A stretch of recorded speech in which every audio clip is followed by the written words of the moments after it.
am going to read Spoon.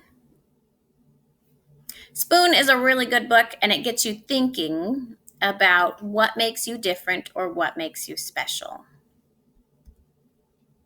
This is Spoon. This is Spoon's family. On Sundays, Spoon goes to visit his Aunt Silver. He has to be on his very best behavior there. She is very fancy and proper. Goodbye, darling. Ta-ta. At bedtime, Spoon likes to hear the story about his adventurous great-grandmother who fell in love with a dish and ran off to a distant land. Lately, though, Spoon has been feeling blue. "What's wrong?" asked his mother.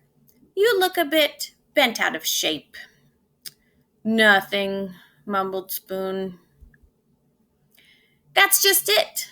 I don't know. All my friends have it so much better than me. Like Knife. Knife is so lucky. He gets to cut. He gets to spread. I never get to cut or spread." "Yes, Knife is pretty spiffy that way, isn't he?" "And Fork. Fork is so lucky. She gets to go practically everywhere. I bet she never goes stir crazy like I do." "Fork does get out and make herself useful, doesn't she?" "And Chopsticks. They are so lucky. Everyone thinks they're really cool and exotic. No one thinks I'm cool or exotic. Those chopsticks are something else, aren't they?" Meanwhile, if only Spoon knew what his friends were saying at that very minute. "Spoon is so lucky," said Knife. "He's so fun and easygoing. Everyone's so serious with me. No one's ever allowed to be silly with me like they are with Spoon." "Spoon is so lucky," said Fork. "He gets to measure stuff. No one ever does that with me." "Spoon is so lucky," said Chopsticks. "He can go places by himself. We could never function apart." That night, after bedtime stories, Spoon's mom turned off the light, tucked him in, and said, "You know, Spoon, I wonder if you realize just how lucky you are. Your friends will never know the joy of diving headfirst into a bowl of ice cream. They'll never know what it feels like to clink against the side of a cereal bowl. They'll never be able to twirl around in a mug or relax in a hot cup of tea." Spoon hadn't thought of it that way before. He lay awake in bed for a long time.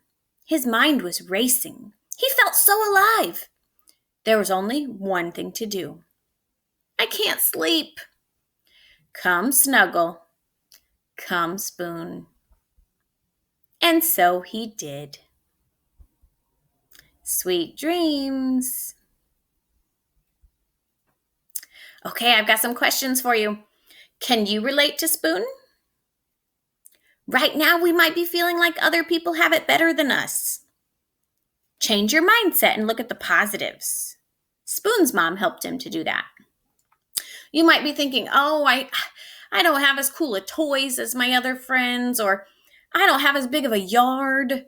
Well, hey, think about the positives. Think about, "Oh, I could make some new toys," or "I could go on a treasure hunt. I could do this." Think of the positives. I get to play outside. When you think about the negatives, it's easy to get sad or jealous. But when you think about the positives, you feel a lot happier. My last question, what was the theme or lesson that the author wants us to learn? So you're going to think about the topic, think about what the story is mostly about, and then look for the lesson that Spoon and his mom are trying to teach us. Use the clues to figure out the message, and then say the theme in your own words. So I want you to think of the theme of this story. What lesson can you learn from this story? And I want you to go tell somebody.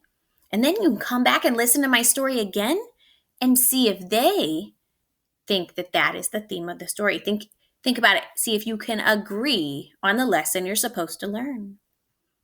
Thanks for watching. I'll have another story for you in a few days. Have a great day.